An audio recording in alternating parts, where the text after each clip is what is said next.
Hello, fellow Earthlings. Jody here. It is November the 22nd, 2016, and I'm in the barn today.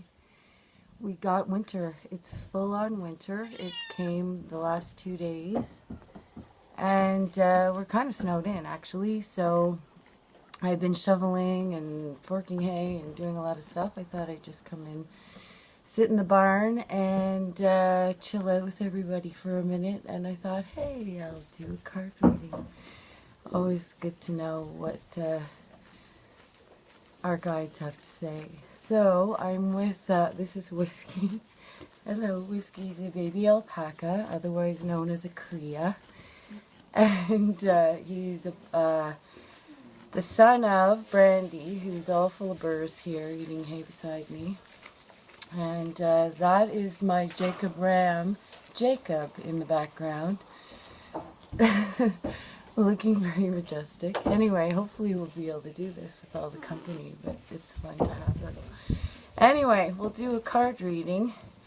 Funny thing about Whiskey, I bought Whiskey and his mom as my birthday present to myself this year. And they're to be company for Storm, who is a long story I'll share sometime. But anyway, Storm's over there. She's not as friendly. And I didn't name him. He was born at a magical farm just nearby. And his mom's name, she's 7. 7th of September, 7 now. And Brandy had Whiskey. They named him Whiskey, which I thought was funny because I don't drink.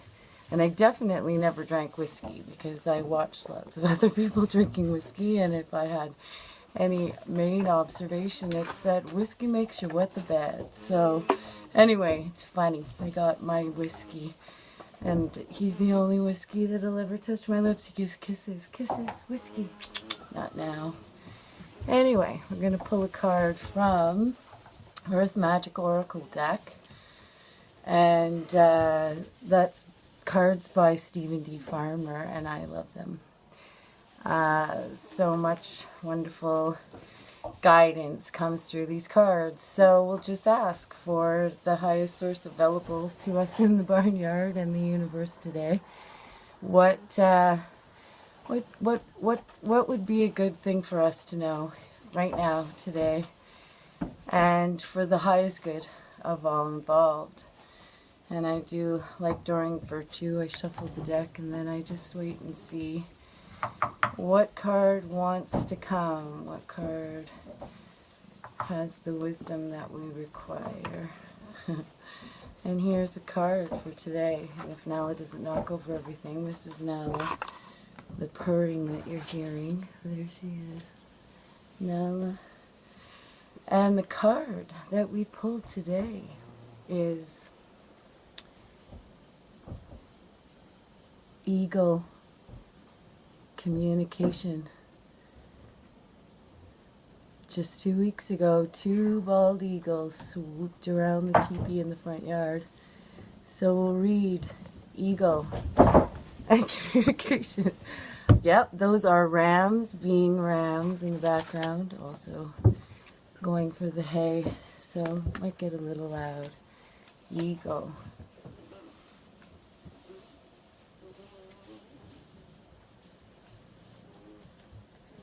Trying to find it here. Eagle. Okay, so I'll let everybody know in the background there. Eagle. Communication. Hear the man and the eagle. There's the man. Let me see. Here the man and the eagle make contact through their eyes and spirits. The man has performed a ceremonial calling to Eagle, brother, who now comes to him as a familiar friend. It's an intimate relationship between human beings and feathered beings.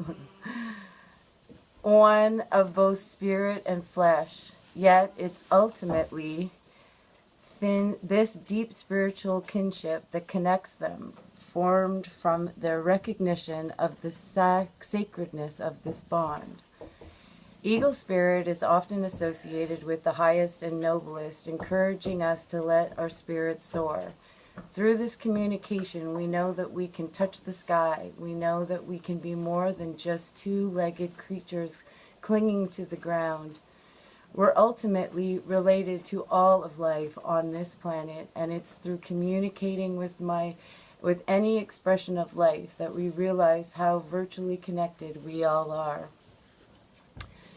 Whenever you experience a heartfelt communication with some physical expression of life, plant, animal, human, or anything else, it is only then that you can truly feel how your life force is similar to the life force that is all around you.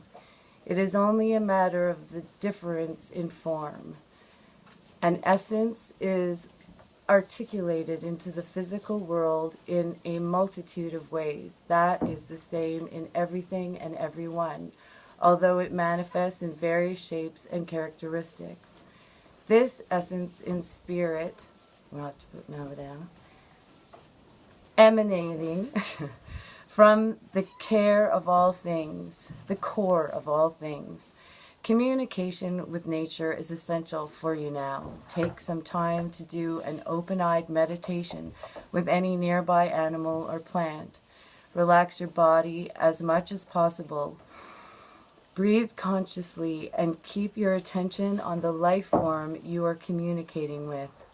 After a few moments, you will notice a sense of the boundaries dissolving, a meddling of the I and thou. You may even receive messages or impressions as you find yourself in the flow of unspoken communication. Well, guess we're living embodiments of what we're talking about today. I wish everybody many blessings, and don't be afraid of the dark. Don't be afraid of the dark. Just connect with other living forces and know that we're all one. Love to everybody.